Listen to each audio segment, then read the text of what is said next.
Assalamualaikum warahmatullahi wabarakatuh.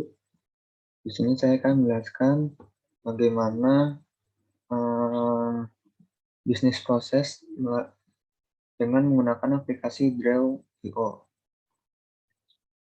Yang pertama itu ada level 1. Level 1 ini terdapat supplier, perusahaan, dan customer. Dari perusahaan memesan kepada supplier, dari supplier menerima pesanan, lalu memproduksi pesanan. Setelah itu mengirim pesanan yang telah diproduksi, lalu ke perusahaan. Perusahaan ini menerima pesanan. Dari perusahaan, balik lagi ke supplier, mengirim tagihan, lalu ke perusahaan menerima tagihan pembayaran, lalu membayar tagihan, lalu dari supplier menerima pembayaran. Atau bisa juga dari perusahaan menerima pesanan, lalu menyimpan produk, menerima pesanan, mengirim tagihan,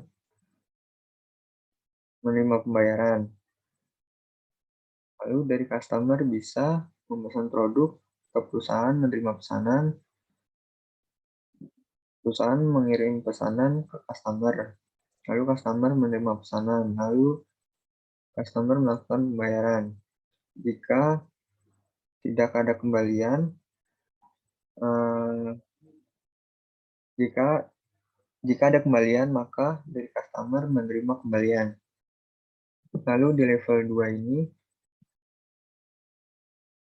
ada sales, purchasing, accounting, dan HRD.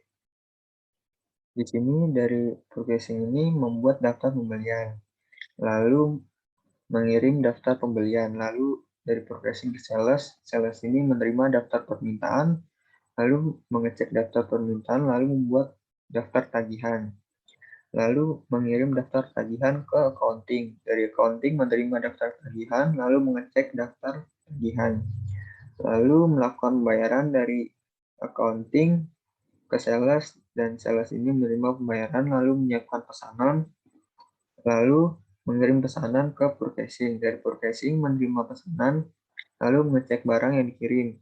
Jika tidak sesuai, maka dari purchasing mengirim barang retur, lalu ke sales menerima barang retur.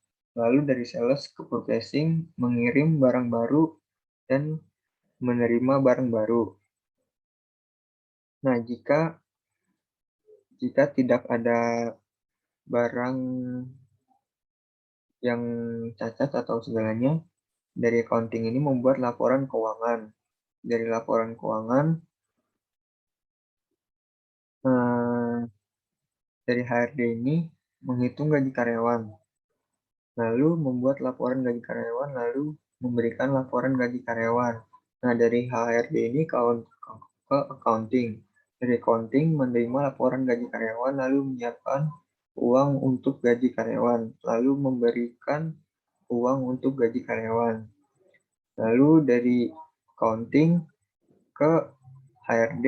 Dari HRD ini menerima uang gaji untuk karyawan dan memberikan gaji kepada karyawan. Lanjut lagi ke level 3. Level 3 ini ada finance dan accounting dan purchase. Di sini dari finance dan accounting menerima daftar tagihan, lalu mengecek daftar tagihan sesuai, lalu membayar. Nah, di sini membuat laporan keuangan. Bisa juga menerima laporan gaji, menyiapkan gaji, memberikan gaji, lalu membuat laporan keuangan. Lalu yang di level 4 ini dari menu ODO.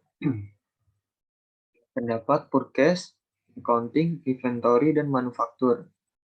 Di sini purchase ini ada review dari purchase requisition, lalu meng-create review ini. Di sini kita bisa memilih produk yang kita butuhkan, lalu mengelisnya, lalu dari create purchase order ke receiving and confirmation by inventory department. Nah, di sini dari create purchase order, lalu purchase order report. Lalu ke menu accounting. Dari accounting ini prosesnya dari accounting ke tax. Dari tax, create invoice. Lalu di sini ke journal entries, lalu periodic processing. Lalu kemudian selanjutnya itu menu inventory. Di sini prosesnya ada operations, lalu ke inventory control, lalu traceability, lalu schedule, lalu ke product, lalu configuration. Nah, di schedule ini dibagi 3, yaitu compute stock minimum, run schedule, dan procurement. Lalu menu selanjutnya itu ada manufacturing. Jadi proses manufacturing ini dari ke manufacturing order, lalu unbilled orders, lalu scrap, lalu work order message, lalu product, dan bill of material. Mungkin itu saja yang bisa saya jelaskan mengenai bisnis proses menggunakan flowchart draw IO. Lebih kurangnya mohon maaf. Wabillahi taufiq wal hidayah. Wassalamualaikum warahmatullahi wabarakatuh.